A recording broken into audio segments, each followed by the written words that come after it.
Welcome, traveler. You've found your way again into the hush between the worlds, where the earth still remembers its ancient breath. Tonight, let your body rest and your thoughts wander slowly, gently, toward the highlands of ancient Central America, around the 4th century of our forgotten time. The air there is thin and cool, carrying the faint hum of unseen insects and the scent of stone washed by centuries of rain. Beneath a soft silver moon, a monastery sleeps upon a ridge of volcanic soil, its walls breathing, its wells reflecting. They call this place the House of Quiet Waters, where monks keep vigil, not for gods of flame or storm, but for the moon. For they believe that when the night is most still, and the moon leans closest to the earth, its reflection falls into their wells, not as mere light, but as memory made liquid. They say that every drop holds a dream once dreamed, a name once spoken, a promise once broken.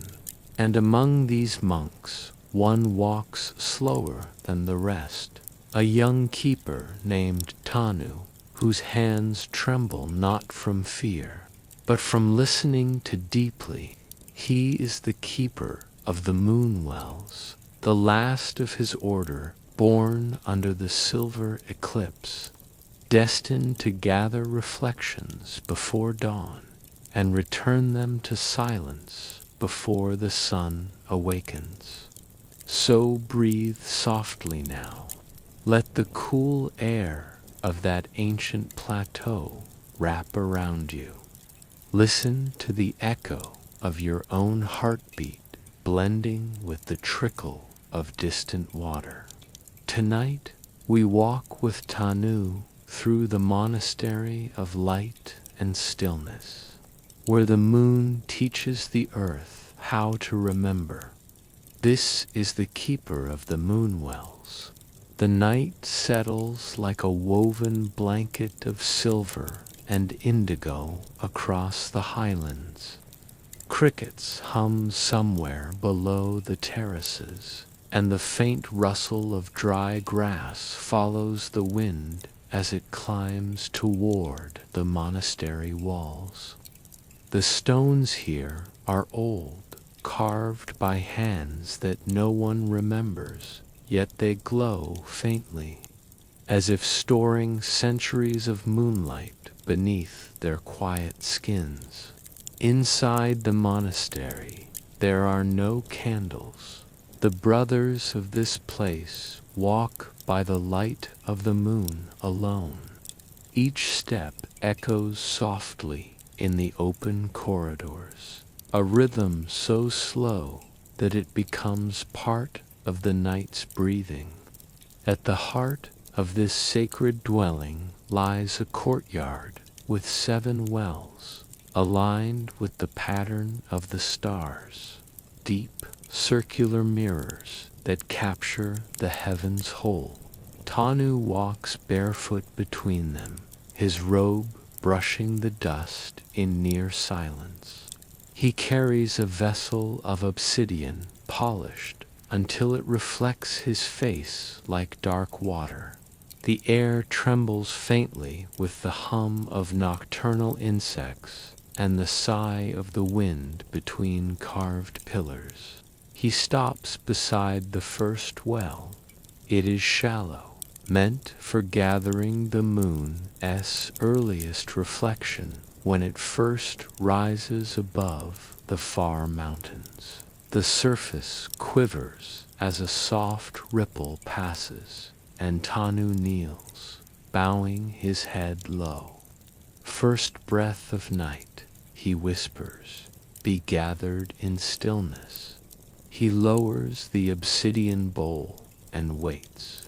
The water accepts its shadow, a tremor of light gliding over the surface like a hand brushing silk. The reflection settles inside, captured perfectly, the moon within a moon. For centuries, the monks of the House of Quiet Waters have kept this ritual. They believe that when the moon touches their wells, it leaves behind echoes of forgotten prayers, carried in droplets of light. These droplets, when preserved, calm the restless and bring clarity to the dreamer's mind. Each brother has his role. One tends the terraces, another chants over the gardens, another records the shapes of moonlight upon the walls. But Tanu's duty is more delicate. He must collect the moon's reflection before the first hint of dawn, before the sunlight can erase the dreams the night has gathered. He moves to the second well, deeper than the first. Its water is colder, drawn from an underground spring that tastes faintly of stone and salt. Here, the reflection is sharper, every crater of the moon etched like memory on glass. Tanu's eyes trace the glow. He thinks of his teacher, old monk Ahwel, who once told him, "The moon does not rise, it returns. It remembers its path, and we are merely its reflections." As he repeats the act, dipping, waiting, gathering, a soft rhythm forms a kind of living prayer. The moon shifts higher, bathing the courtyard in pale silver. The carved walls shimmer as though whispering in return. When the bowl is full, Tanu pours the reflection into a clay basin near the altar. The water gleams softly, and a single drop spills over the edge, tracing a glowing line along the stone.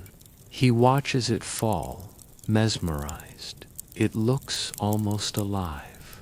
The night deepens. Somewhere beyond the walls, a distant bird calls a low, mournful sound that feels older than the world itself. Tanu pauses, listening. For a moment he thinks he hears another voice beneath it, not a call, but a murmur. A soft ripple in the water answers, as if something within the well had spoken back. He leans closer. Only silence remains, the kind that feels full rather than empty. He smiles faintly. In this monastery, even silence has weight. Even stillness breathes. Tanu rises, moving toward the next well, the third of 7, where the moon waits again, patient and eternal. The night was thinning into its softer blue, that hour when silence deepens instead of fading. The monastery's wells glimmered like fragments of another sky laid carefully into the earth. Around them, the air held its breath. Tanu lingered by the last well, the one nearest the northern wall. This well was older than the rest, cut into basalt, so dark it seemed to drink the light it caught. He had been told that when the monks first settled this ridge, it was only this single well that existed in ancient hollow already holding the reflection of the moon.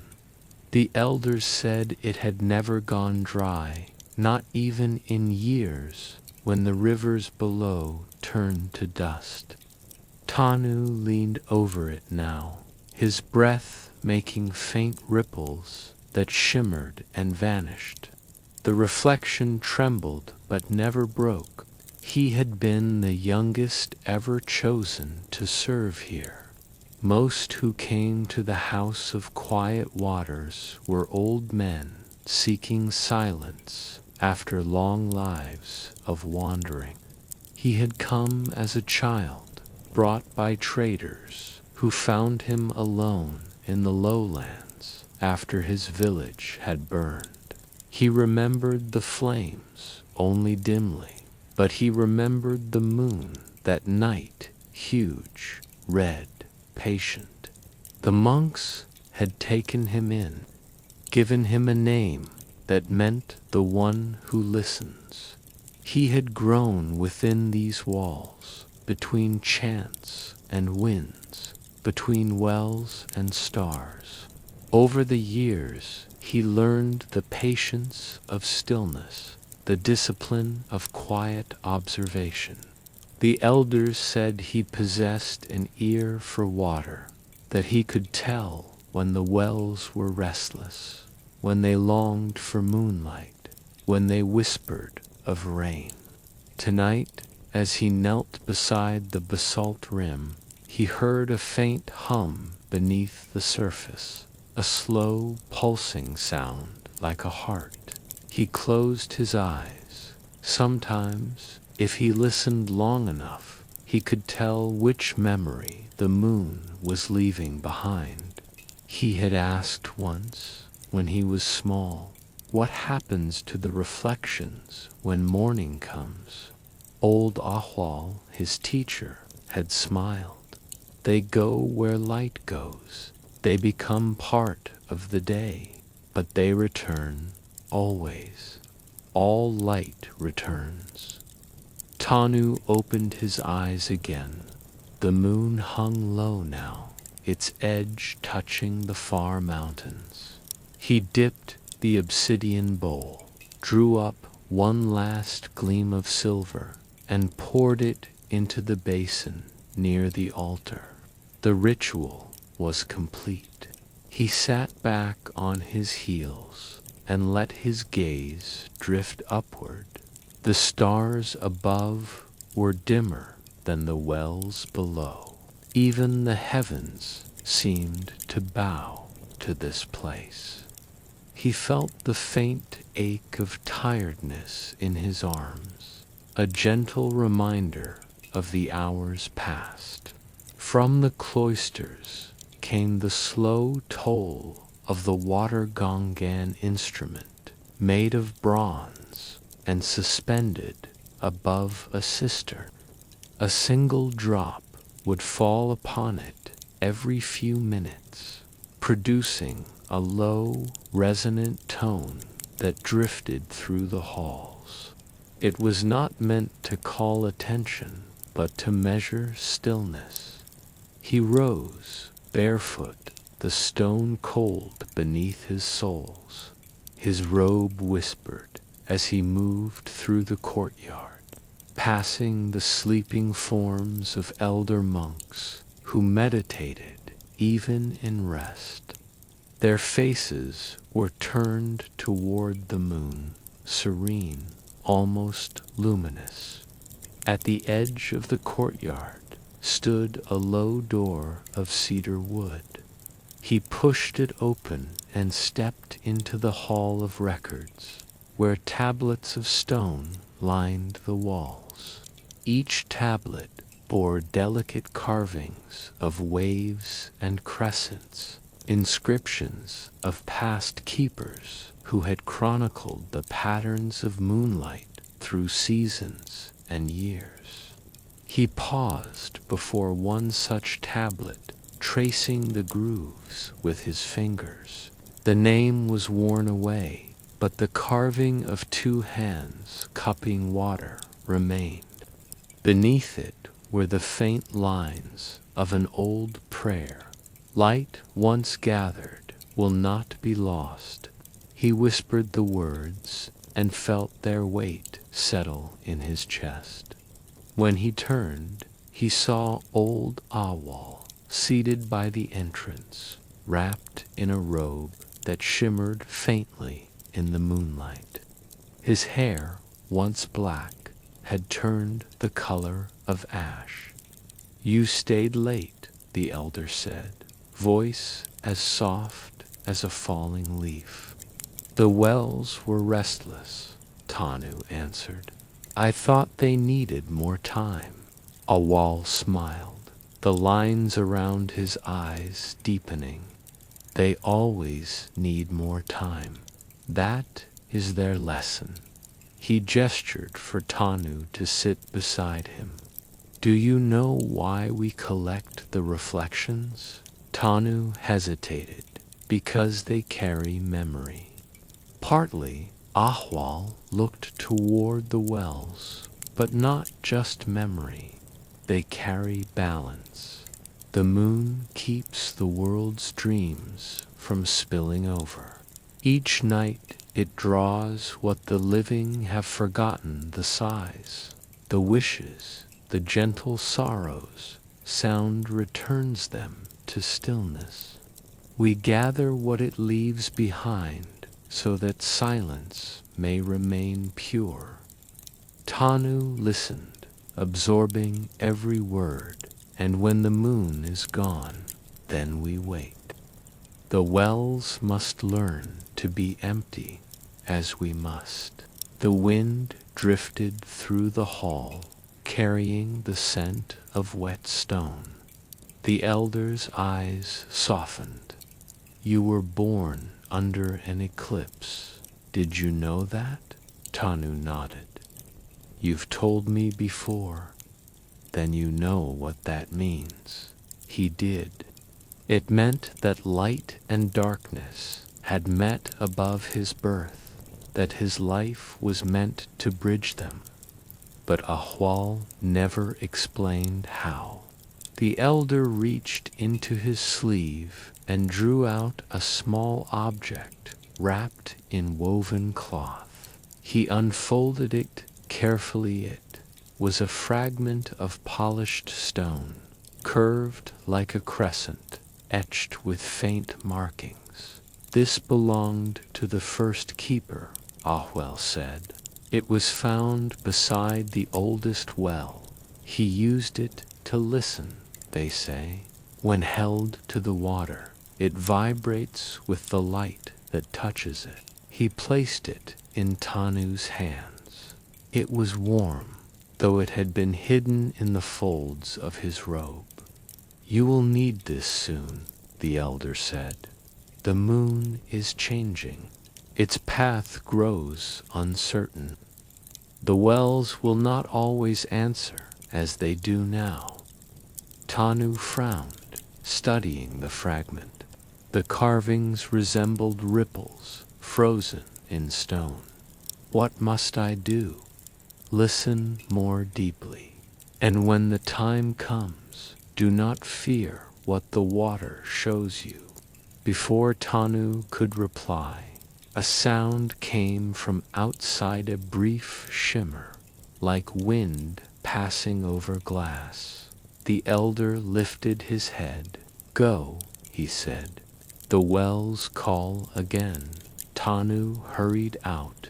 The courtyard lay washed in silver, but the air felt different, thicker, trembling slightly. The moon had climbed higher, bright enough to cast shadows sharp as knife edges. He moved toward the central well, the one that reflected the entire sky. The water within it was rippling, though there was no wind. He leaned over, holding the crescent stone in his palm. The surface shimmered, and as he brought the stone closer, a faint vibration passed through his fingers, a pulse, rhythmic and alive. He lowered it until it touched the water. Instantly, light flared, soft but unmistakable. The reflection deepened, as though the well had opened into another world. Within its depths, the moon's image seemed to move. He saw shapes, mountains, rivers, the faint suggestion of faces. Then the light steadied again, leaving him breathless. He withdrew the stone and sat back. The wells had never answered him so strongly before. The gong sounded again in the distance. He listened, heartbeat matching its slow rhythm. Then, with deliberate calm, he placed the crescent stone beside the well and folded his hands. "Whatever you wish to show," he whispered to the water, "I will see." The reflection quivered, but gave no reply. Only the moon, patient and perfect, gazed back. Hours passed. The sky began to pale faintly toward the east. He gathered his bowls, poured the captured reflections into their basins, and watched the first threads of dawn approach. When sunlight touched the rim of the wells, the glow faded as though gently erased. Yet Tanu felt no loss only, a deep stillness, as if the world itself had exhaled. He bowed to each well in turn, ending at the oldest. "Rest," he said softly. "I will listen again tonight." He turned toward the dormitory, where morning chants were beginning. The monks' voices rose low and slow, blending with the sighing wind. Behind him, the wells shimmered once more before turning clear, reflecting only the pale morning sky. He slept briefly that day, dreamless. When he woke, the light outside had softened again the edge of another evening descending. The rhythm of his days never changed, night for listening, day for quiet labor. But something in him was shifting. He could feel it like a tide beneath calm water. The fragment stone still pulsed faintly when he held it, as though the moon's touch lingered. That evening, while tending to the small garden that grew beside the outer wall, he noticed a small bird perched near the water channel. Its feathers shimmered with a strange, pale gleam. When he moved closer, it didn't fly. It only tilted its head, watching him with one dark, round eye. He crouched slowly. "You're not afraid?" The bird blinked, then dipped its beak into the flowing water. For a moment, the stream reflected the moon, though the sky was still bright. The sight sent a quiet thrill through him. When he looked up again, the bird was gone.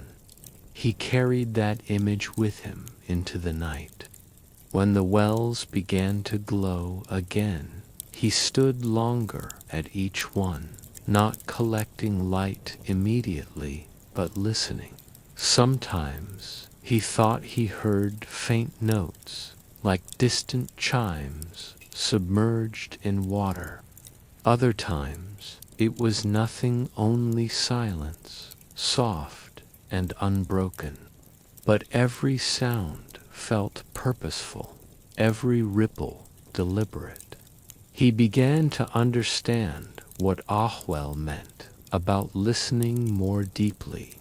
It was not about hearing with the ears, but with the whole being, with patience so vast that even silence became a kind of language.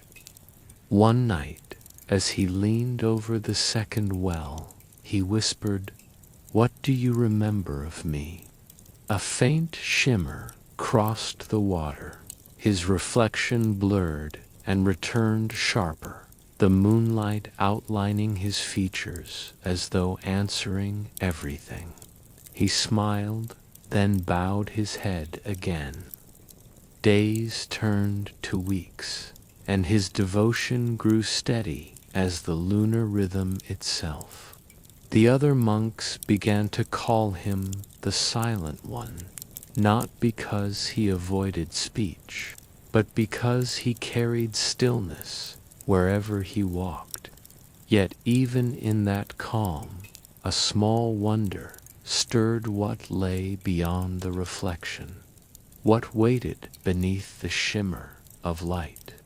That question lingered, patient and unanswered, as the moon drifted through its phases.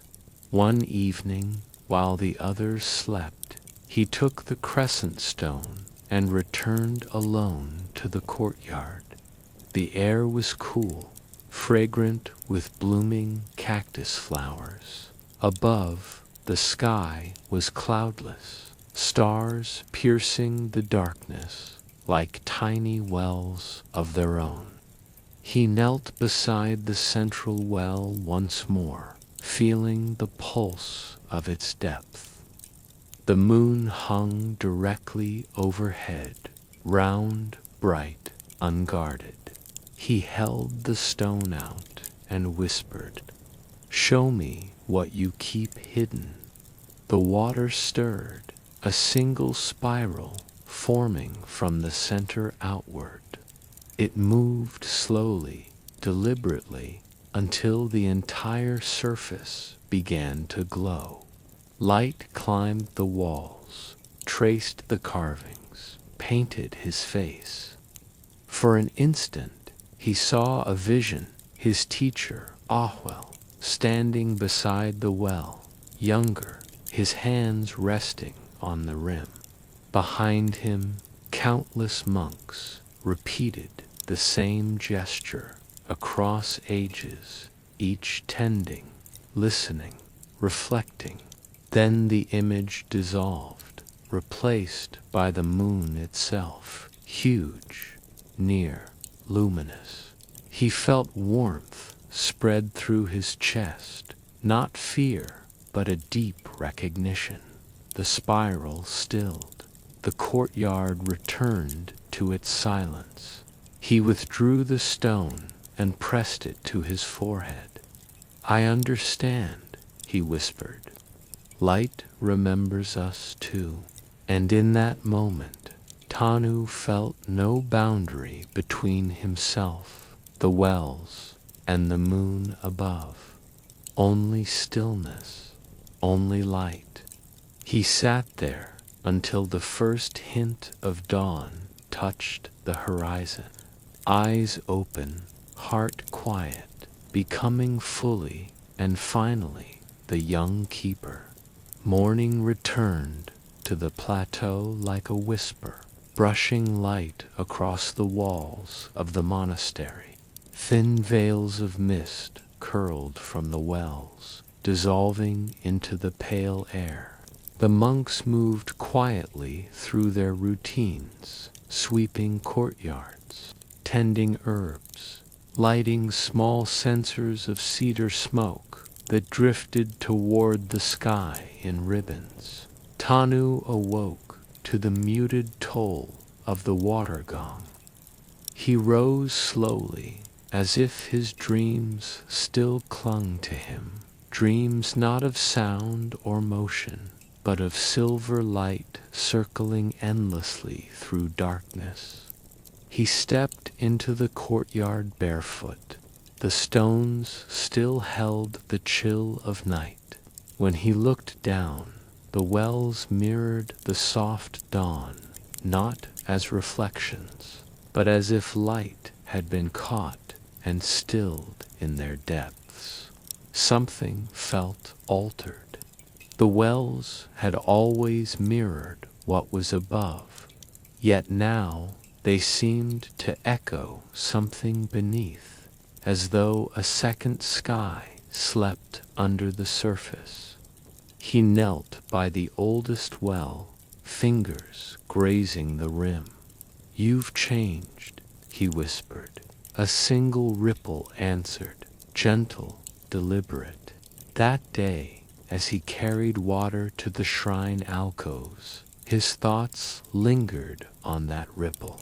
The monks often said time moved differently here, that the wells were not mirrors, but windows into moments that refuse to fade. He'd thought it metaphor once, a poetic truth spoken by men who had grown too used to silence. But now, after what he'd seen beneath the moon, he began to wonder, did the Wells truly remember? At dusk, he sought Ahwa. The elder sat within the herb garden, trimming leaves from a plant whose scent was like rain on warm stone. Master Tanu said softly, bowing, "Have the Wells ever shown more than reflections?" Ahwa looked up, eyes bright under the hooded dusk. "More. Images," Tanu said. "Visions, memories, perhaps." The elder's hand stilled. "What did you see?" "Faces," Tanu admitted, "but not of the living. They were gentle, faded, like echoes of time itself." Ahwel studied him a long while. Then he sighed, setting down his shears. "You were not meant to see them so soon." "Then it's true." The elder nodded. "Each well holds not only the light of the moon, but also what the moon has witnessed. The reflections are not of the sky alone, they are the memories of the earth, folded into water." Tanu felt the words sink through him like falling stones. "And we keep them to remember." "No," said Ahwel, "to balance. Memory is a tide, too much, and the present drowns." He stood and walked toward the central courtyard, Tanu following close behind. The wells glimmered faintly in the rising moonlight. "Long ago," Ahwal continued, "when the first keepers began their vigil, they believed the moon gathered the memories of the dying and the forgotten reflections that would otherwise vanish. The wells were built to hold those fragments, so that the living might sleep undisturbed by the weight of all that had been." He paused beside the basalt well, but time does not stay still. The reflections grow restless when the moon wanes. Sometimes they remember themselves. Tanu shivered despite the still air. "What happens when they do?" Ahwal looked into the water. The moon's face trembled there, distorted by unseen movement. "They try to return." He turned then, his expression unreadable. "That is why we listen, not just for light, but for warning." A silence stretched between them, heavy as dusk. When Awel left, Tanu remained by the well, unable to turn away. The moon had climbed higher now, its pale light steady and complete. He leaned over, watching his own reflection drift across that other world of silver and dark, and then a flicker. For a heartbeat, he saw not his face, but another. The same eyes, the same mouth, yet older, wearier, with lines carved deep by time.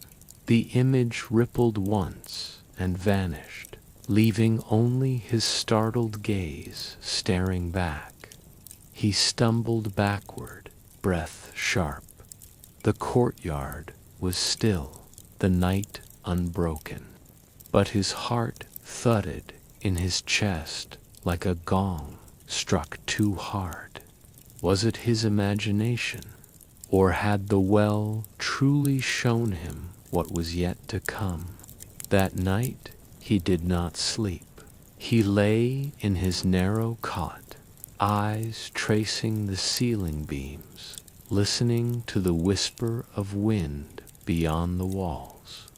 Every drop of water that fell into the cistern sounded like a heartbeat out of place.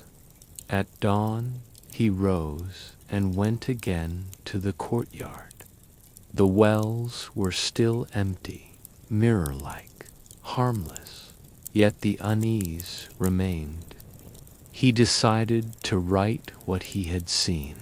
In the Hall of Records, he took a small clay tablet and etched upon it the simplest of words. The water remembers. The moon repeats. He left it to dry among the others. That evening, as the sun sank behind the ridge, he saw the wells shimmer before the moon even rose, a soft internal light, as if memory itself had begun to glow. He approached slowly, the crescent stone in hand. When the first moonbeam touched the water, the light within deepened. He knelt, placed the stone upon the rim, and whispered, "Show me what you keep." The well's surface quivered, and then, like a veil lifting, images formed. Not visions, but sequences of still moments. Men and women gathering around fires. The building of the first well. A procession of monks carrying bowls of silver liquid under an ancient moon. The scenes moved not forward or backward, but in spirals, folding in upon themselves. He realized he was watching time breathe. Each ripple was a century, each shimmer a life remembered. But as he watched, the images began to blur, merging past and present, bleeding together like water and ink. The builders became monks, the monks became shadows, and shadows became stars. Tanu felt the air grow colder. The wells were awakening. He heard faint murmurs, now rising from the depths, not words, but impressions, laughter, grief, wind, song, the pulse of countless forgotten nights. He reached out instinctively, fingertips brushing the surface, and in that instant he was no longer standing in the courtyard. He was within the reflection. The sky above him turned liquid, the ground luminous. He saw the monastery, but younger, the walls uncracked, the air bright with new stone. Around him, monks moved soundlessly, their robes unfrayed by time. None looked at him, yet he felt their awareness pass through him like water over stone. He turned toward the wells. They shone brighter than the moon itself, and in their depths he saw his own face again, not the boy he was, nor the man he would become, but something in between. A voice, soft as drifting ash, spoke. All reflections are one Tanu of the listening heart. You are seen because you see. He tried to speak, but the words melted into the sound of water. The world trembled, folded back into ripples, and with a flash of pale light, he was kneeling again beside the well, gasping. The courtyard was silent. The reflection was ordinary once more. Only the crescent stone in his hand glowed faintly, pulsing with a rhythm not his own. He looked toward the horizon. Dawn was still hours away, yet he felt as if centuries had passed within him. He whispered, voice trembling, "What are you?" The well answered only with a slow ripple, as though amused. That night marked a turning. From then onward, the wells no longer showed mere reflections. They began to pulse faintly with their own light, even during daylight hours. The elders whispered of omens, of cycles repeating, but to Tanu, it was not dread that filled him, it was awe, for he had glimpsed the weaving of time itself, and knew now that the keeper's task was not to guard the wells from the world, but to remind the world that time still listens. And as the moon waned into shadow, he vowed silently to learn what it meant to be remembered by light. The moon had thinned into a sliver, a quiet eyelid half closed against the sky. Its light no longer spilled across the courtyard, but folded softly into the rims of the wells, turning silver to pearl, brightness to hush. The monks said little during such nights.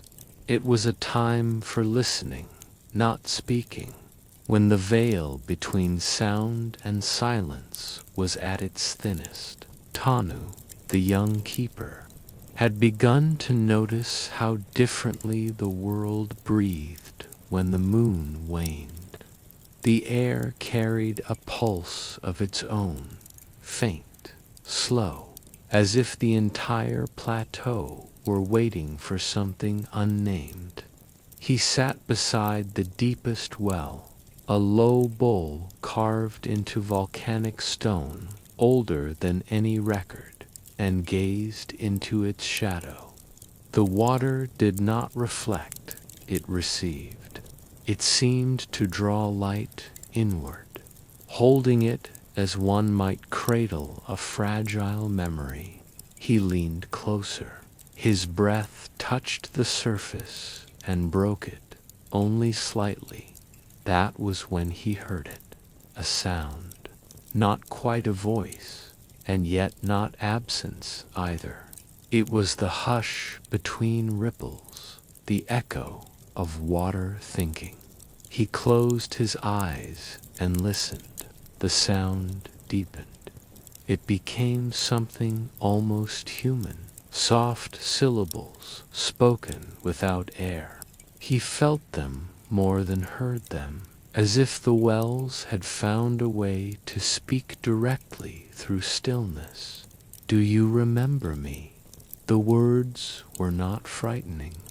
They were tender, unsteady, like a question a child might ask the sea.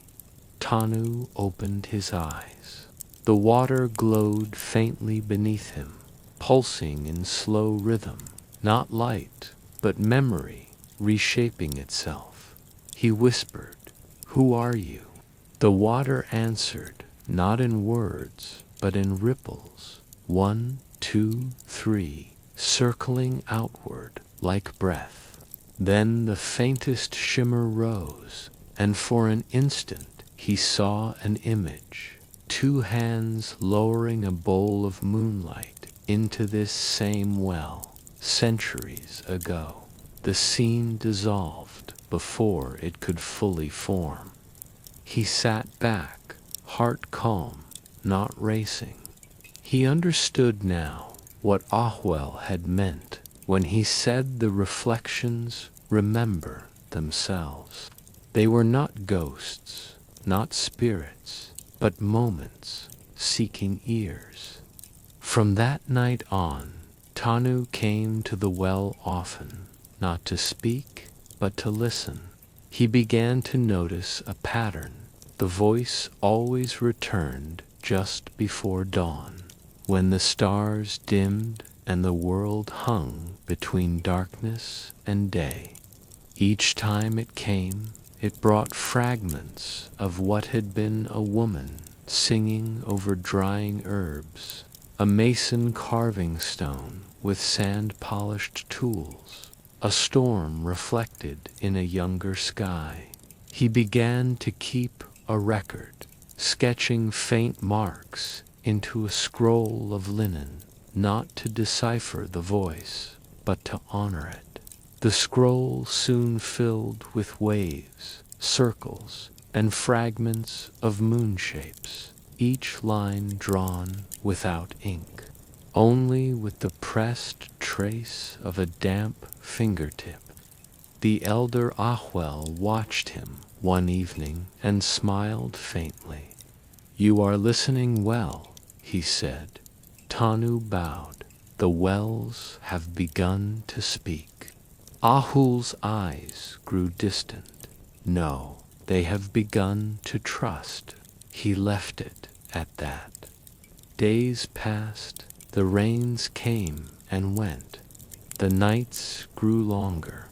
Tanu began to understand that the well's voice was not bound to words or time. It was the shape of memory itself, shifting through the world, asking to be remembered. One dusk, as he tended to the garden pools, he realized that even the smallest puddle mirrored the same rhythm. Every reflection, no matter how shallow, carried a whisper.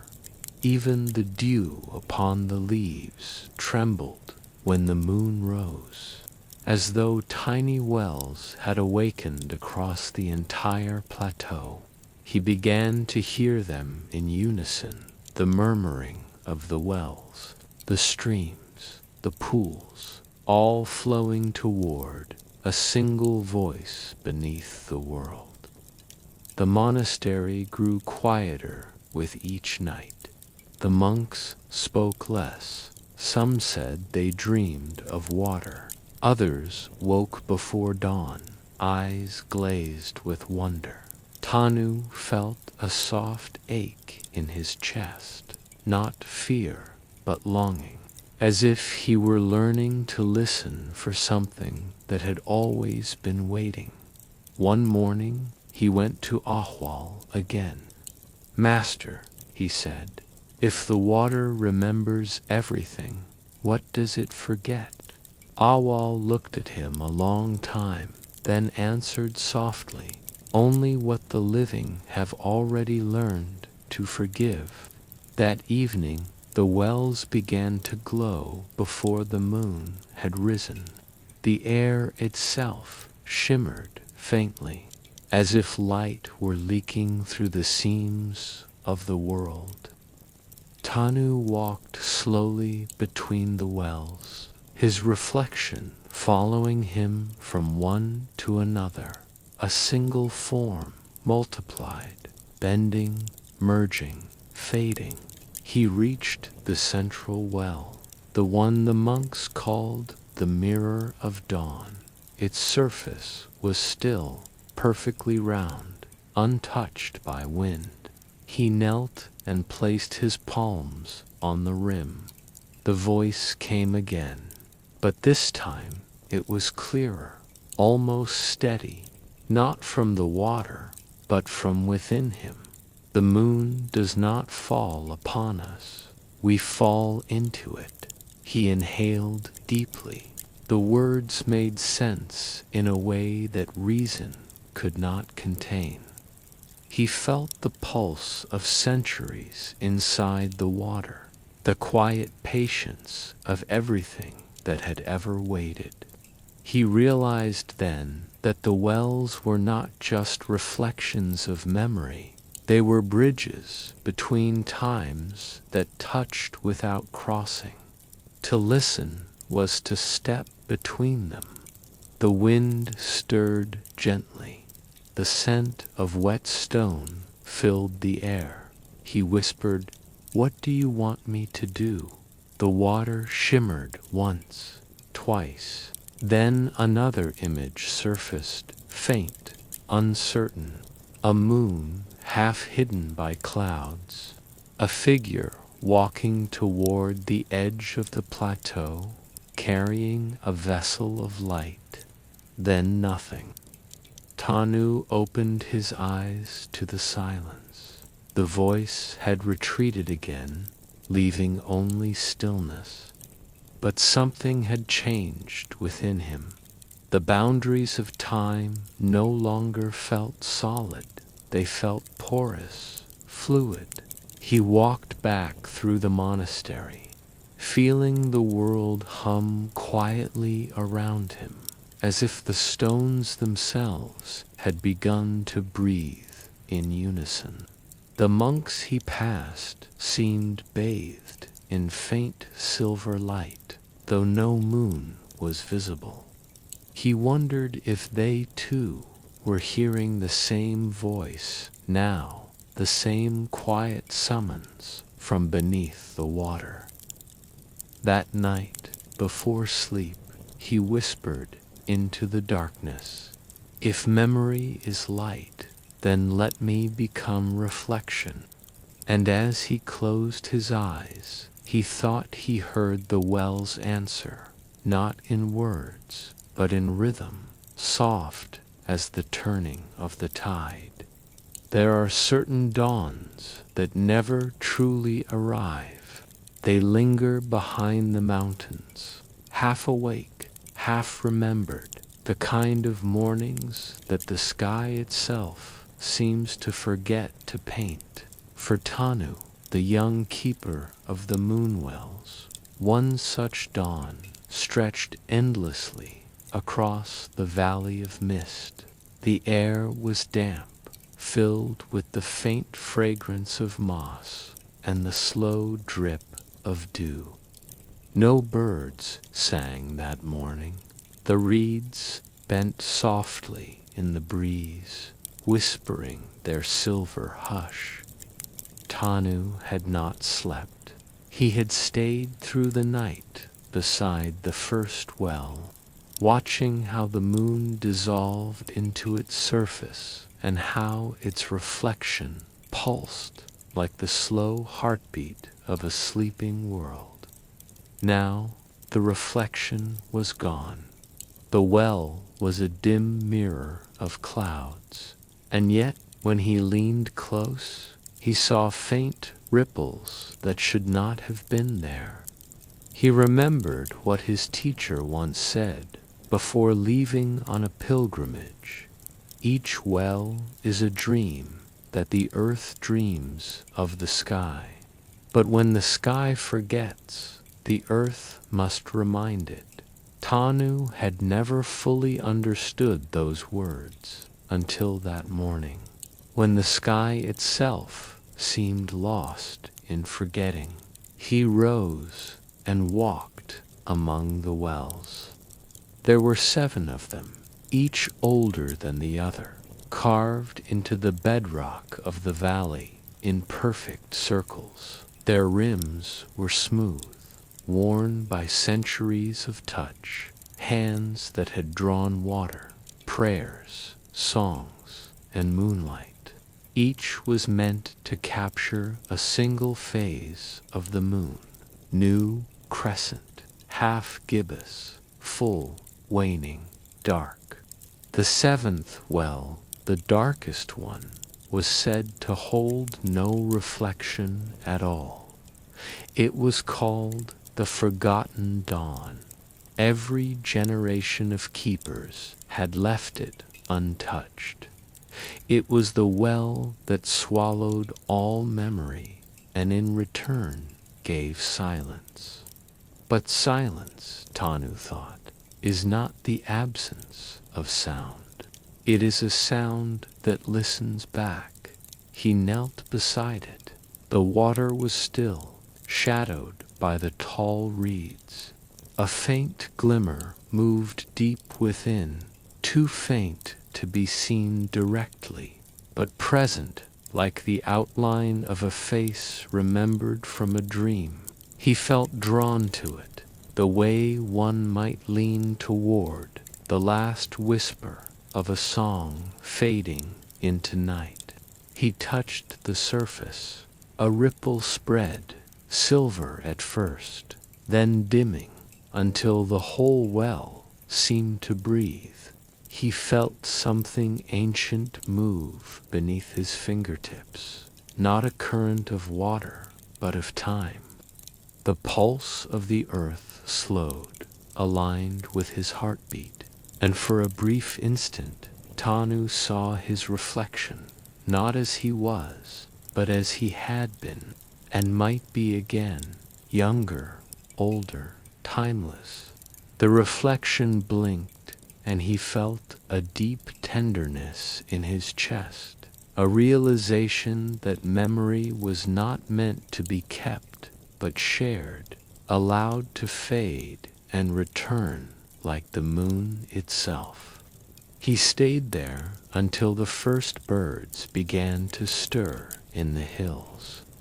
The faint light of dawn gathered, pale as ash, hesitant as a sigh, and in that pale stillness, he realized the wells were beginning to hum again quietly in tones that only the heart could hear.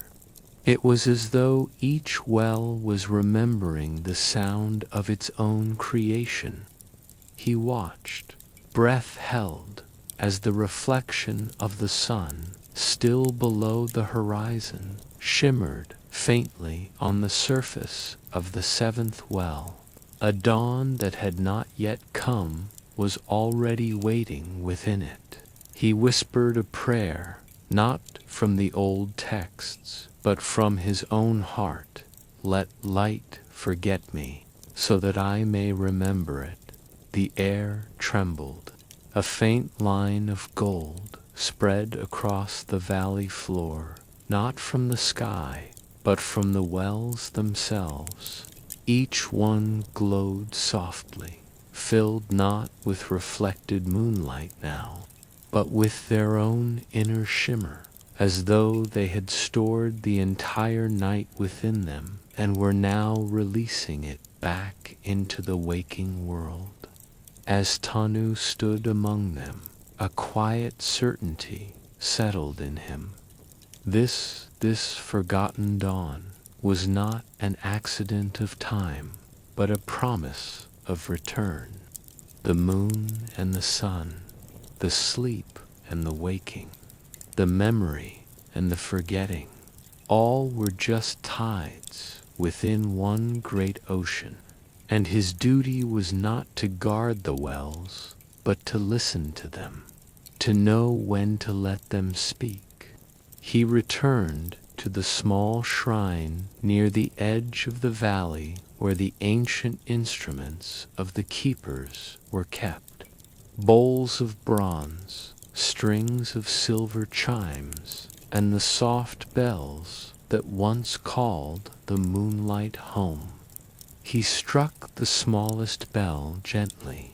The sound drifted over the wells, trembling faintly in the morning haze, and the shimmer within the seventh well deepened, not brighter, but steadier, like the slow breath of something alive.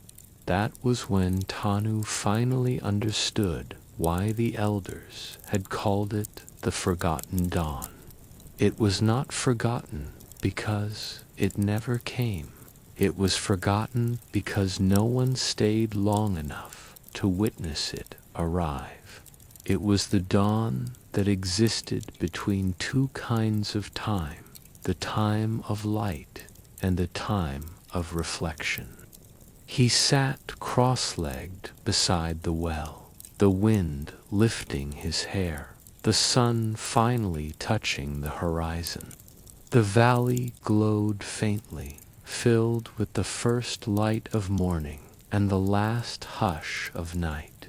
He felt sleep tug at his mind, the gentle weight of peace, and as his eyes closed, he heard the wells whisper one last thing, soft as the wind through reeds. Remember us not with eyes, but with silence. The chapter fades with that silence. The dawn, now fully awake, moves gently over the valley. The wells gleam faintly, 7 mirrors, catching both sun and memory. And Tanu, the young keeper, rests beside them, half dreaming, half remembering, as the world exhales into morning. By the time the third moon waned, the valley had changed. The air itself seemed to shimmer with a pale hue, as though the wells had begun to breathe in rhythm with the sky, and within their depths, subtle, almost imperceptible, a new kind of light appeared, not gold, not blue, but silver. It did not shine like ordinary light. It remembered. Each evening, as dusk descended and the last rays of day retreated into the earth, Tanu would walk barefoot along the path of the 7 wells. He no longer carried the staff of the keepers, nor recited the hymns from the old scrolls. He had found a gentler language, silence, and listening. But on this evening, something felt different. The wind carried the faintest trace of an old melody. Like a lullaby, his mother once hummed before she vanished into the forests beyond the eastern ridge. He paused. The melody wasn't carried by memory alone. It came from the wells themselves. Each well gave a faint tone, a trembling hum, rising and falling like breath. Together they formed a slow, weaving harmony, the sound of moonlight, remembering its own reflection. And as Tanu leaned close, he saw within the first well something he had never seen before, his own face, drawn not in reflection, but in threads of silver. At first, he thought it was a trick of light, but when he moved, the image did not follow him. It stayed fixed, as though carved into the water's surface.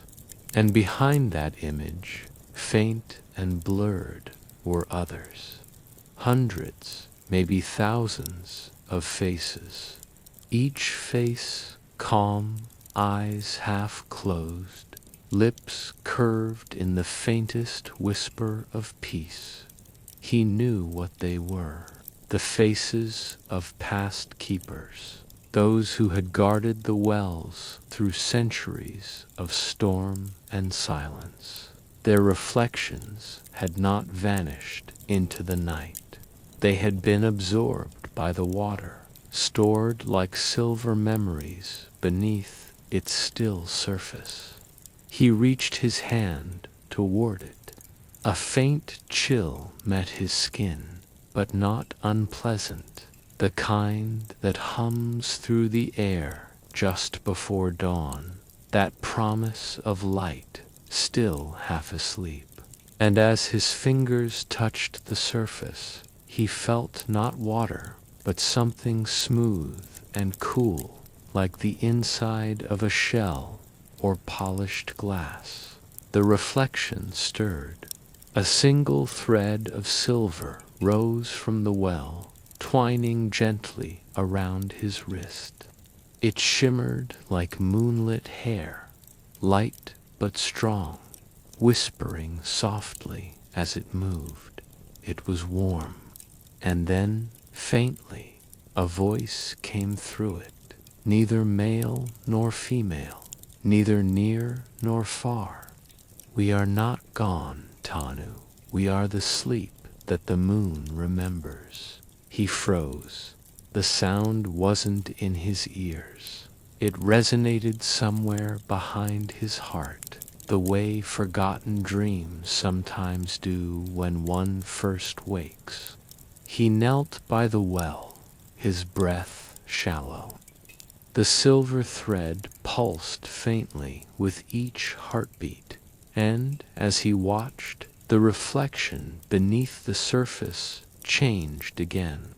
This time, he saw not the valley of the present, but of the past, the moonlight falling over an older city. towers carved from sandstone, bells ringing softly in distant courtyards. Figures in white robes walked among the wells, pouring water, chanting. It was the same place, and yet it wasn't. It was Shonra, the first city of reflection, the one that legend said had drowned not in flood, but in forgetting. And now, through the silver thread, its memory was alive. Tanu whispered, barely audible, "Are you showing me what was lost?" The well shimmered once more, and the same voice, or perhaps the well itself, answered, "Not lost, remembered too deeply." He didn't understand, but perhaps understanding was not required, only witnessing. Night deepened. Stars bloomed above, scattered like seeds of fire across the ink-black sky. The wells reflected them perfectly, forming 7 constellations on the ground, as though the heavens themselves had descended to rest. The silver thread loosened from his wrist and fell back into the water, vanishing without a trace. Tanu stayed by the well long after the winds had grown cold.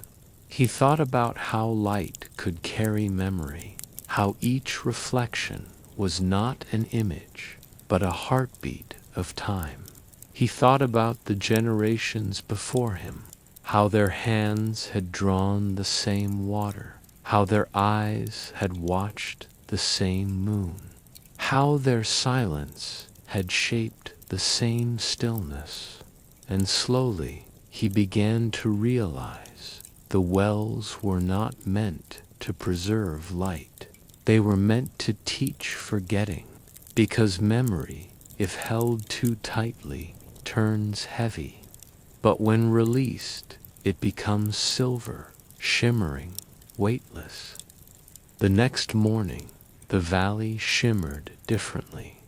Villagers from the nearby slopes came down to collect water and found that the wells were gleaming faintly even in daylight. They called it the silver hour, a blessing said to bring clarity to dreams. But they did not know that the young keeper had spent the night speaking with reflections. Tanu watched from the hill as they filled their jars, unaware that each drop they carried home held a whisper of the ancient keepers. The wells, he thought, had begun to remember the people again, not as watchers, but as part of their own story. And that night, when the moon rose full and soft, he sat by the 7th well, the forgotten dawn, and looked deep into it. No reflection greeted him this time, only the faint shimmer of moving light, as though the well was quietly breathing. He whispered into it the same words he had spoken once before. "Let light forget me, so that I may remember it." The wind stirred the reeds. The surface rippled once, then stilled, and from that stillness came the gentlest echo, a voice of water, patient and endless. "Then you shall become light itself." The night passed without incident, no miracle, no vision, no sudden revelation, only peace. The kind of peace that doesn't arrive like an event, but grows quietly inside you until you realize it's been there all along. Tanu slept beside the wells that night, his head resting against the stone rim of the 7th. The moon drifted westward, painting the valley in soft silver hues, and beneath him the wells hummed faintly, like 7 hearts beating in harmony. When dawn came, a thin veil of mist rolled over the land. The villagers awoke to find the wells gleaming faintly, even under sunlight, their surfaces shimmering with something that could not be described as reflection, nor as water, something between both, something like memory itself, breathing, and somewhere within that shimmering, perhaps unseen but deeply felt, the voice of the wells lingered, like an eternal lullaby to those who dream of both light and forgetting.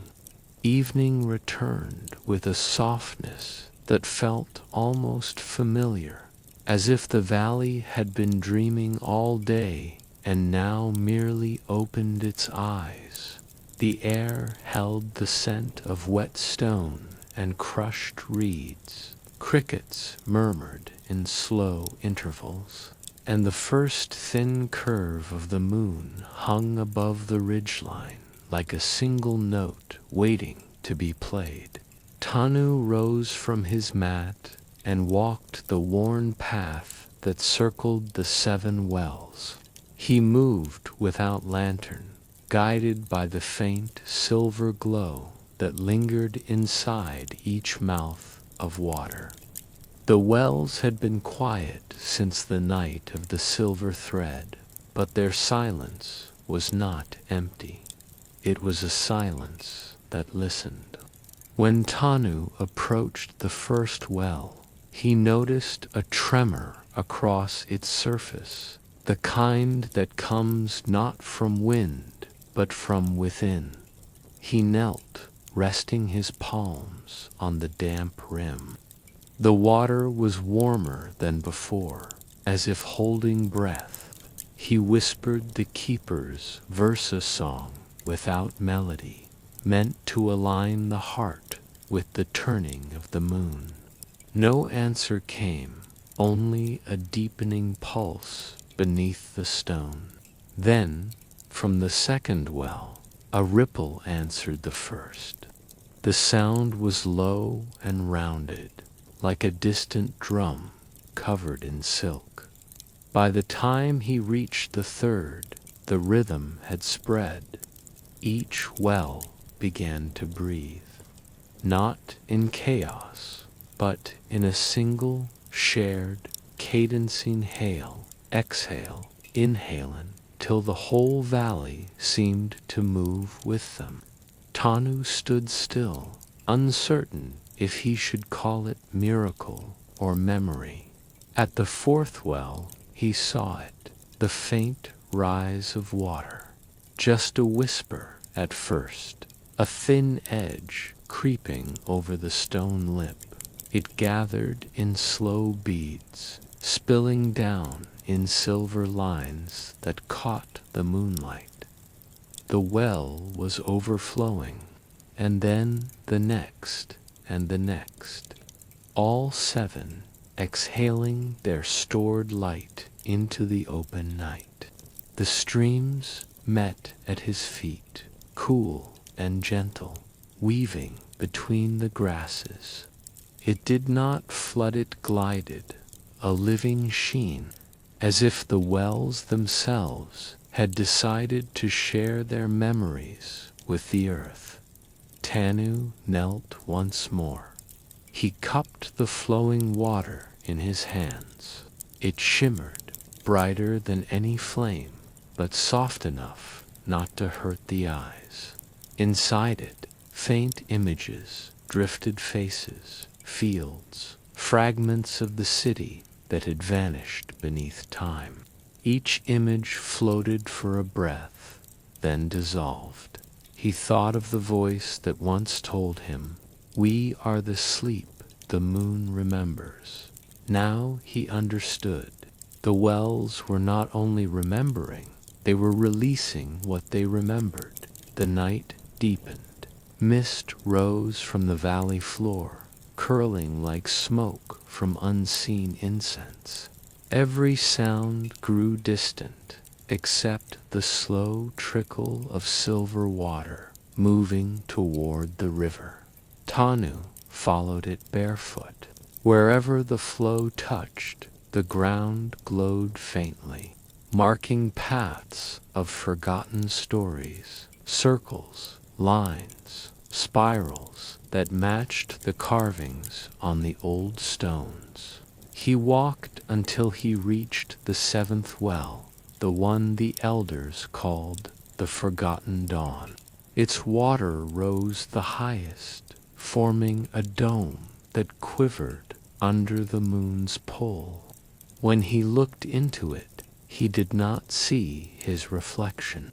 He saw the entire sky the moon resting in the heart of the water, as though the heavens had bent down to drink from the earth.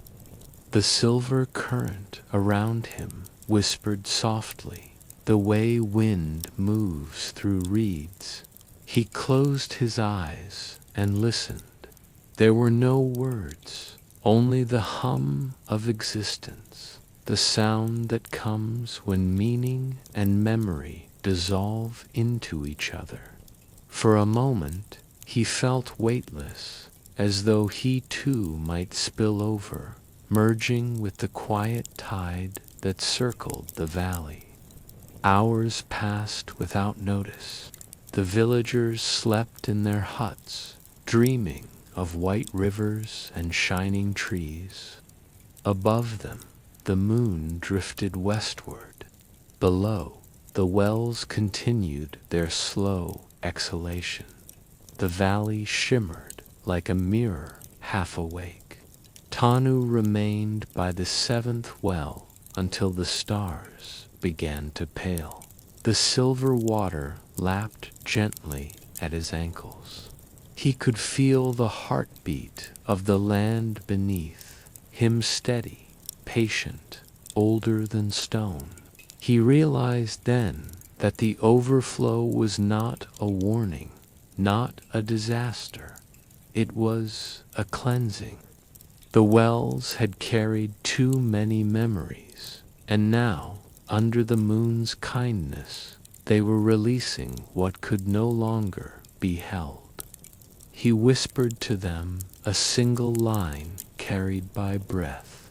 Let the light wander where it wishes. And, as if in reply, the flow began to slow. The ripples calmed, the sheen dimmed, and the water sank back within its circles. By the time the first hint of dawn touched the mountains, the wells were still, again emptied, yet at peace. Tanu sat on the damp earth and watched the last threads of silver retreat into the stones. He felt neither triumph nor loss, only a vast stillness settling inside him. He understood now that guardianship was not about keeping things unchanged. It was about knowing when to let them pass. The wells had spoken through light, through water, through silence. They had remembered, and then they had let go. Perhaps that was all memory ever wished to do. A faint breeze passed through the valley. Somewhere a heron cried once, its voice trailing into mist. Tanu lifted his eyes to the paling sky. The moon was fading, thin as a ghost of its own reflection. He whispered a blessing, not to the heavens, not to the wells, but to the act of release itself. Sleep, light of the deep. Dream softly through the roots and stones. When we forget again, may you return as rain. Then he closed his eyes. The valley exhaled one final sigh of cool air, carrying with it the faint scent of silver dust and ancient rain. He felt the warmth of the ground beneath his palms, heard the gentle hush of returning stillness, and for a long, quiet moment there was nothing else, no sound, no memory, no self, only peace. When dawn came again, it was quiet in a way that felt different from all dawns before it. Not the quiet of sleep nor of waiting, but of something finished, something fulfilled. The valley glistened faintly under a thin veil of silver dew, each blade of grass trembling with light that seemed to come not from the sky, but from the earth itself. It was as though the wells had exhaled their final breath in the night and left behind a memory of their sigh. Tanu awoke beside the seventh well. The stones were cold beneath him, smooth from centuries of hands that had come seeking reflection, truth, or peace. He sat up slowly, still caught between waking and dreaming. His robes were damp with mist, and in the faint reflection of the water, his face seemed both older and younger, a mirror undecided. For a long while he did not move. He only listened to the faint hum beneath the ground, to the distant cry of a bird echoing between hills, to the rhythm of his own breathing. It all seemed connected now, one endless inhalation and exhalation that did not belong to him or the valley, but to something larger, softer, unending. He whispered. So this is what remains when the wells fall silent. No answer came, and yet he felt one in the air, not as sound, but as presence. The valley, he realized, was still breathing.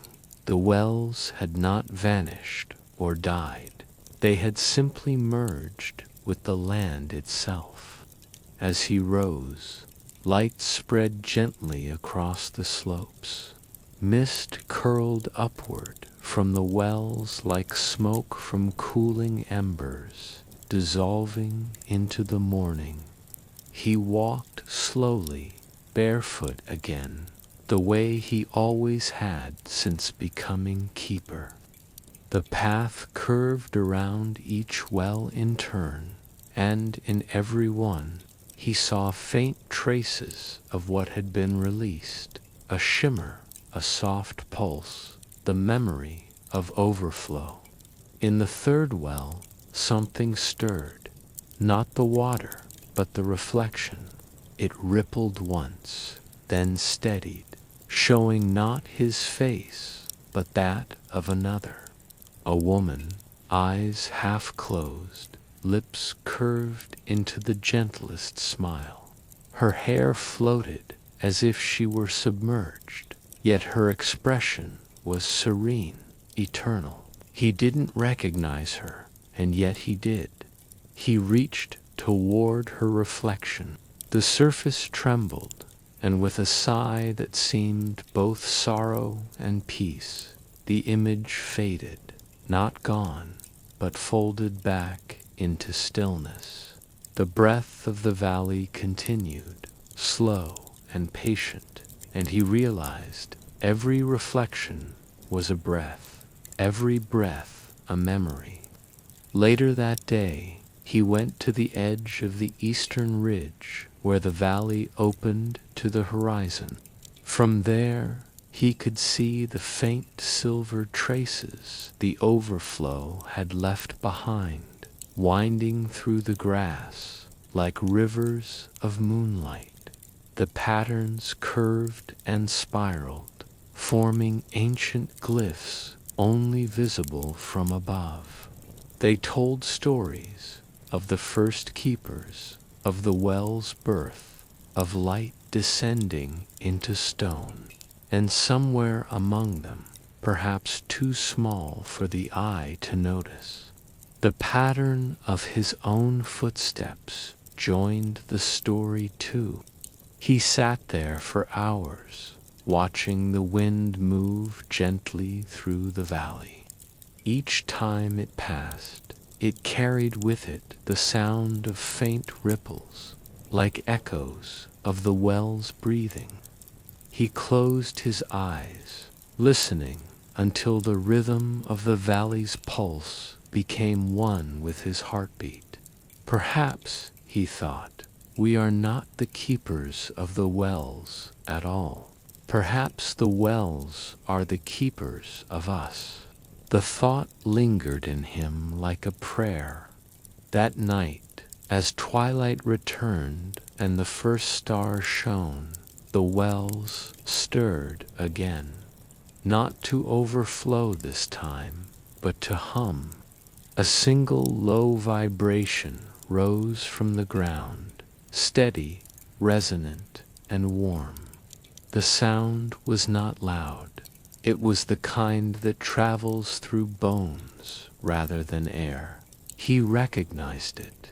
It was the same tone the wells had once used to guide him through silence. He stood by the seventh well, hands folded in front of him, and waited. The hum deepened, weaving through the valley until every stone seemed to vibrate with quiet understanding. Then, one by one, the wells began to reflect not the moon, but the sky's unseen breath, the space between stars. They glowed faintly, like memories not yet remembered. Tanu spoke softly. "Are you saying goodbye?" The hum faded, but in the stillness that followed, he felt it, that same gentle pulse in the earth beneath his feet. The wells were not saying goodbye. They were breathing him into memory. Time passed in the way it only can in dreams, without measure. Some nights, travelers came through the valley and spoke of strange lights that flickered on the hills. Others claimed they heard songs beneath the earth when the moon was full. But no one saw Tanu for many seasons. When a band of wanderers finally found the place again, they discovered the 7 wells calm and clear, their rims covered in moss. Only the 7th held something unusual, faint threads of silver drifting just below the surface, shaped like breath, frozen in motion. And on the stone nearby, they found a set of handprints, not carved, but scorched gently into the rock, as though touched by light itself. The travelers sat by the well that night. They did not draw water. They only listened. Somewhere in the soft wind, they heard what could have been water moving, or perhaps only their own thoughts returning as echoes. One of them, an old man with eyes like rain, whispered, "Do you feel it? The valley is still breathing." The others nodded, though none could explain why the air felt so calm, or why sleep came upon them so gently. When the moon rose to its height, the wells gleamed faintly again, not bright, not ghostly, just enough to soften the darkness. Each surface shimmered once, as if stirred by invisible hands, and for a brief, unmeasured moment, the reflections of those sleeping nearby merged with the water. It was as if the valley wished to remember them, too kindly, lightly, without demand. In that hour, the wells became what they had always been, not vessels of power, but of tenderness. not monuments of the past, but mirrors of breath. The silver glimmer faded before dawn. The travelers awoke, rested, unaware that in their dreams they had whispered the same ancient words Tanu once spoke. Let light forget me, so that I may remember it. Morning rose over the valley again, slow and golden. The dew shimmered, the reeds bowed gently, and in every direction peace stretched like a quiet horizon. No wells overflowed, no voices called, only the faint exhale of mist over water, like the earth itself sighing in relief. If one listened closely, very closely, they might still hear it, that soft, endless rhythm hidden beneath all things, the breath of the valley, remembering its own stillness. The moon returned the following night, pale and wide, as though drawn closer to the valley for one last gaze. Its light fell softly across the moss and reeds, turning the 7 wells into quiet mirrors once again. But this time there were no ripples, no echoes of overflow, only stillness. The air was gentle, almost too gentle, like a breath held in reverence. Somewhere an owl called once and fell silent. The hills held their shapes in calm shadow. It was the kind of night that felt both infinite and final, a page the world had turned so slowly you could hear the sound of time folding. The moonlight drifted deeper into the 7th well. It met the silver threads that floated just beneath the surface, the last remnant of the keeper's breath, and wove through them like silk through water. The reflection shimmered. A faint pulse moved across the water's skin, spreading from the center outward until the entire surface trembled with living light.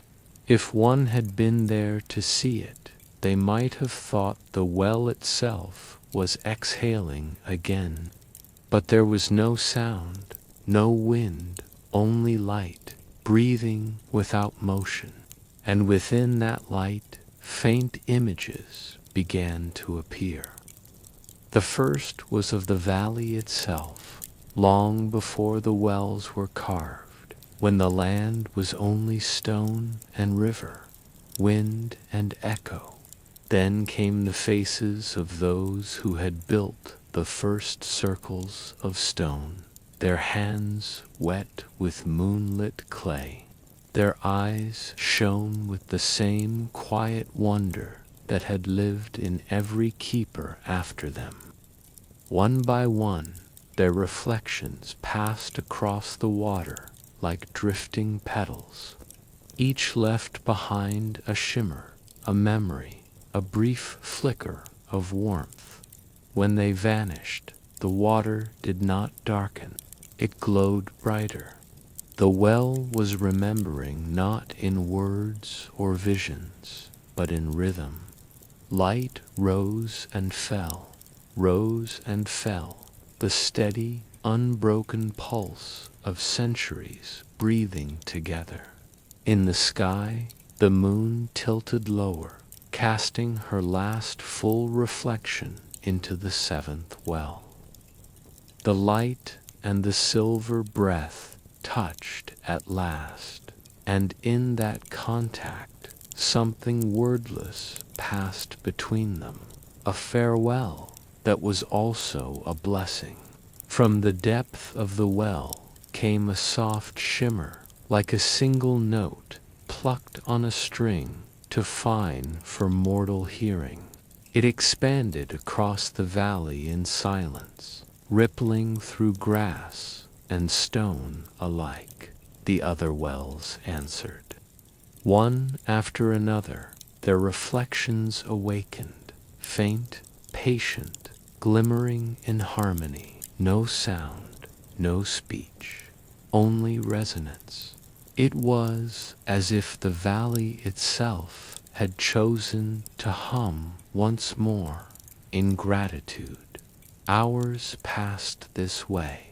The moon slowly sank toward the horizon, and with her descent, the glow in each well began to fade.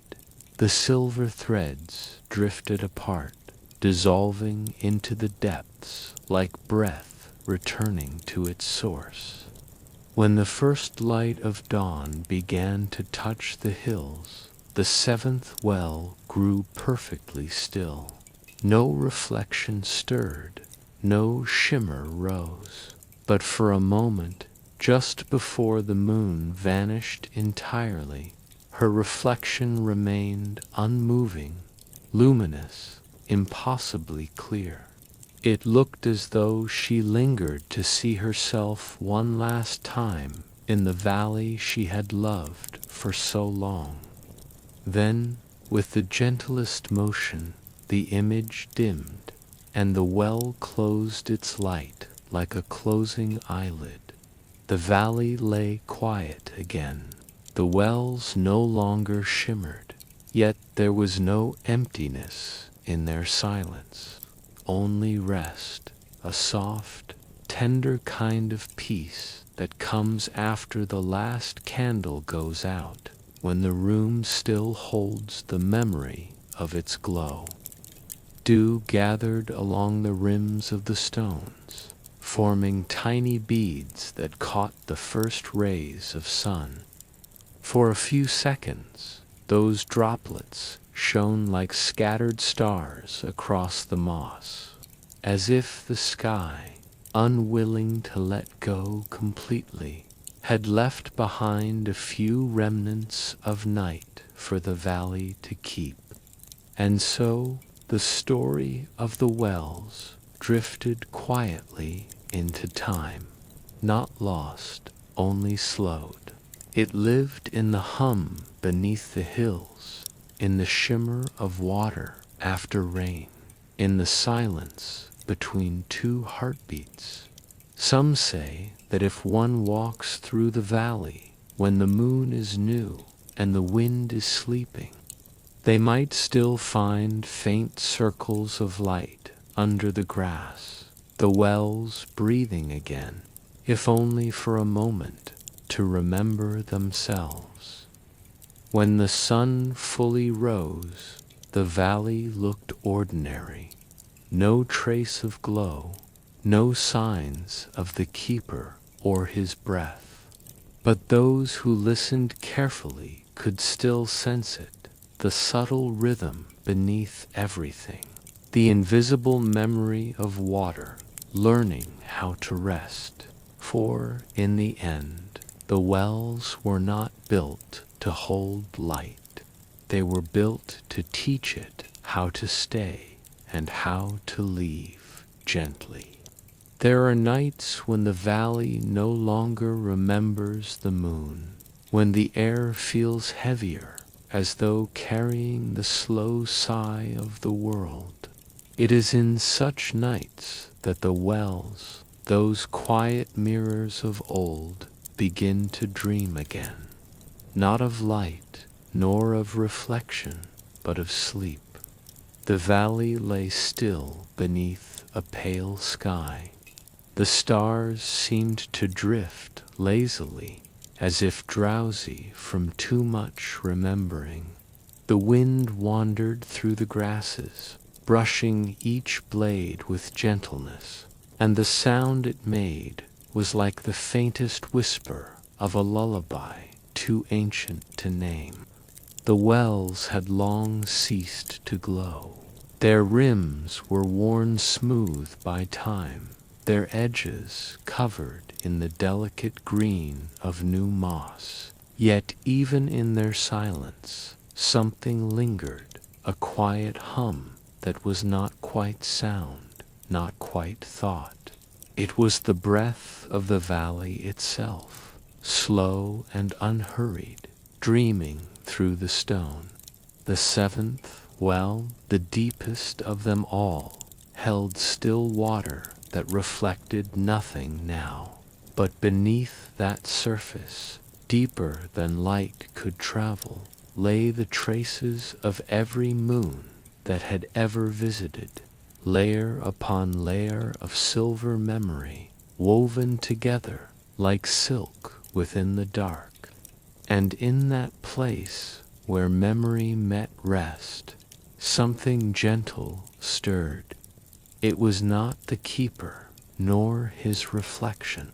It was the echo of his last breath, still moving softly, learning how to sleep. In the faint hush before dawn, a wandering herdsman crossed the valley with his quiet-footed llamas. He carried no lantern, for he trusted the night. When he passed the circle of the wells, he paused. The air there was different, not colder, not warmer, but deeper, as though he had stepped into the pause between two heartbeats. He listened. There was no wind, no water stirring, only a rhythm, so slow and steady he might have mistaken it for his own pulse.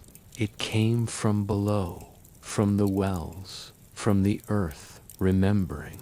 He knelt, cupped his hands in the still water, and brought it to his lips. The taste was ordinary, yet in it there was a faint sweetness, like the aftertaste of moonlight. He smiled without knowing why, and whispered a small thanks to the night, not for guiding him, but for listening. Then he rose and walked on, his shadow soft and patient, until even it faded with the coming dawn. When the first light touched the valley, a thin mist rose from the wells. It swirled lightly, folding and unfolding as though breathing in its sleep. From a distance, one might have mistaken the valley for a great sleeping body, its breath slow, its dreams unbroken. And perhaps that was true, for the wells no longer sought the moon. They had learned, after centuries of reflection, that all light eventually rests, that even the brightest memory fades, not into darkness, but into stillness. If you listen closely, you can still hear them, not with your ears, but in the quiet place between thoughts, the wells humming their lullaby to the valley, to the earth, to you. They whisper not of loss or return, but of pause, the space where everything rests before becoming something else. A rhythm without beginning or end, only breathing. And so the story of the moon wells drifts to its final rest. The light sleeps, the valley dreams, and somewhere within that dream, the keeper's last breath still moves like a soft tide, carrying peace from stone to sky. If you are listening now, let your own breath follow that rhythm, in and out and out. You have wandered far with the moon tonight. The journey has been long, but the wells remember for you. They keep the light, they keep the quiet, and they keep you safe within their endless dreaming. So rest now, listener. Let the night close gently around you, like water over stone. Let your thoughts sink slowly, finding their own reflection in stillness. And as you drift toward sleep, know that somewhere, far beyond this hour, the wells are dreaming with you.